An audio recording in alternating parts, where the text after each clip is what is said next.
अपने आत्मा परमात्मा ने स्वयं आकर के अपना ज्ञान दिया और हमारे सदग्रंथ भी स्थान स्थान पर ये प्रमाणित करते हैं, लेकिन उन सदग्रंथों को हम समझ नहीं सके क्योंकि हमारे पास ये सृष्टि रचना रूपी या मास्टर की नहीं थी, या मास्टर चाबी नहीं थी हमारे पास। ये सृष्टि रचना जो है पूरे अध्यात्म मार्ग को समझने की एक मास्टर की समझो, और जब तक ये नहीं समझ में आओगी इतने हम किसी सदग्रंथ को नहीं समझ सकते। अब जैसे गीता ज्ञानदाता कहता है कि मेरी उत्पत्ति को ये ऋषि और ये देवता ब्रह्मा विष्णु महेश ये नहीं जानते क्योंकि ये मुझसे उत्पन्न हुए। 10वें अध्याय के दूसरे श्लोक में गीता जी ने कहा।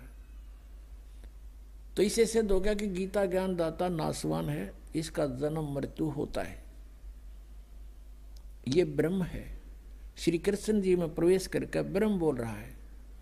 गीता जी अध्याय नंबर 8 के श्लोक नंबर 13 में ये खुद कहता है कि ओम इति एकाक्षरम ब्रह्म विभारण माम अनुस्मरण यह परियाति तजंदेहम सयाति परमाम गतिम।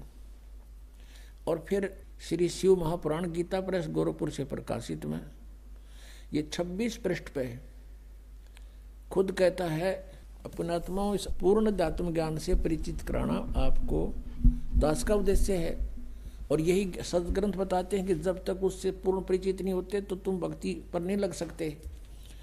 गीता जी अध्याय नंबर 2 के श्लोक नंबर 53 में कहा कि अर्जुन, जिस समय तेरी बुद्धि भिन्न भिन्न प्रकार के भ्रमित करने वाले वचनों से हटकर एक परमात्म तत्व के उस तत्व ज्ञान के ऊपर आश्रित हो जाएगी, यानी दृढ़ हो जाएगा, तब तो तू योग को प्राप्त होगा, तब तो तू भक्ति प्रारंभ करेगा, स्टार्ट होगी तेरी भक्ति। जब दृढ़ भक्त बनेगा तो आपको दृढ़ भक्त बनाने के लिए ये अध्यात्म ज्ञान, यो कृष्णम अध्यात्म यानी संपूर्ण अध्यात्म ज्ञान आपके रूबरू कराया जा रहा है। अब देखिए थोड़ा सा लिंक इससे संबंधित हो गया। श्री शिव पुराण गीता प्रेस गोरखपुर से प्रकाशित, संपादक हनुमान प्रसाद पोदार, इसके 26 पृष्ठ पे दिखाते हैं आपको। एक बार ब्रह्मा जी और विष्णु जी का इस बात पर झगड़ा हो गया, विद्वेश्वर संहिता। वो कहता मैं तेरा बाप, वो कहता मैं तेरा बाप। ये 24 पृष्ठ से शुरू होता है। तो इनके युद्ध को समाप्त करने के लिए इस काल ब्रह्म ने, जो एक अपने वास्तविक रूप में प्रकट नहीं होता, इनके बीच में एक स्तंभ खड़ा कर दिया, पिलर लिंग, इसको बाद में शिवलिंग कहने लग गए। फिर ये युद्ध करके खड़े हो गए। फिर वो खुद आकर प्रकट हो गया शिव रूप में, यानी सदा शिव रूप में। जैसे ब्रह्मा विष्णु को मिला तो शिव रूप में प्रकट हो जाता है, ये ऐसे लीला करता है। अब 25 नंबर पृष्ठ पर आपको दिखाते हैं, यहाँ से थोड़ा सा लिंक है इसका। गीता प्रेस गोरखपुर से है, विद्वेश्वर संहिता। ब्रह्मा और विष्णु ने पूछा, प्रभु सृष्टि आदि 5 कृत्यों के लक्षण क्या हैं, यह हम दोनों को बताइए। शिव भगवान शिव बोले, ये काल प्रकट हो गया ब्रह्म शिव रूप में, इनको धोखा देने के लिए। मेरे कर्तव्यों को समझना अत्यंत गहन है, तथापि मैं कृपा पूर्वक तुम्हें उनके विषय में बता रहा हूँ, सुनो। आगे बताती हैं। ये 26 पृष्ठ है। ब्रह्मा और विष्णु को कहता है, ये काल ब्रह्म पुत्रों, तुम दोनों ने तपस्या करके प्रसन्न हुए मुझ परमेश्वर से।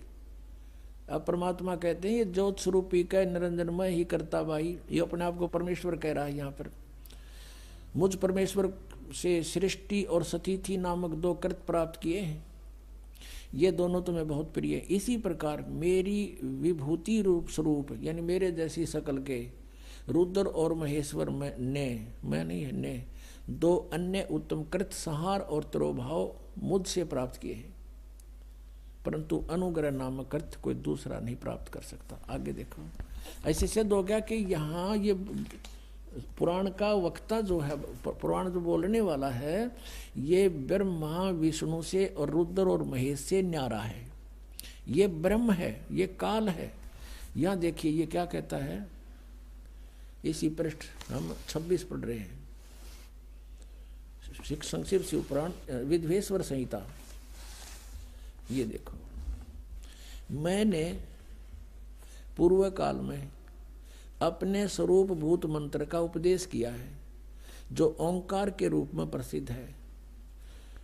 वह मंगलकारी मंत्र है।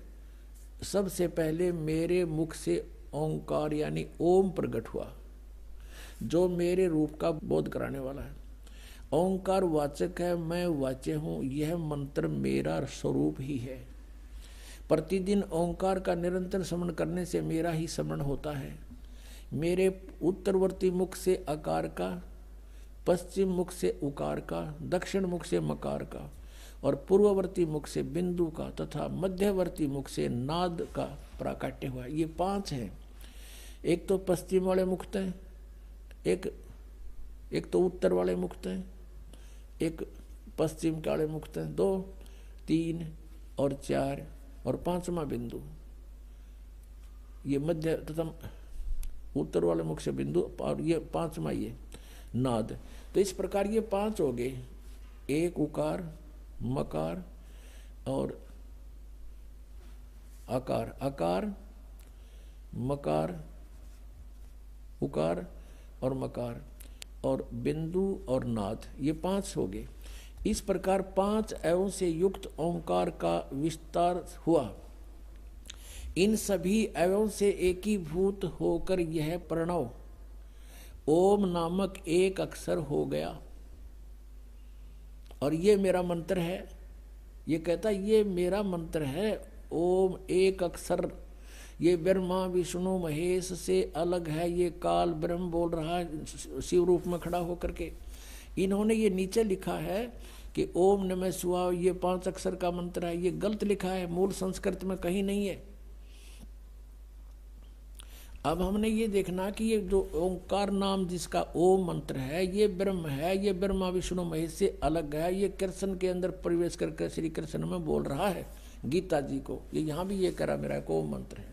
अब इससे ये स्पष्ट हो गया कि गीता जी का ज्ञान ये काल बोल रहा है और श्री कृष्ण में प्रवेश होकर बोल रहा है। और ये कह रहा है कि मेरा तो एक ओम अक्षर है।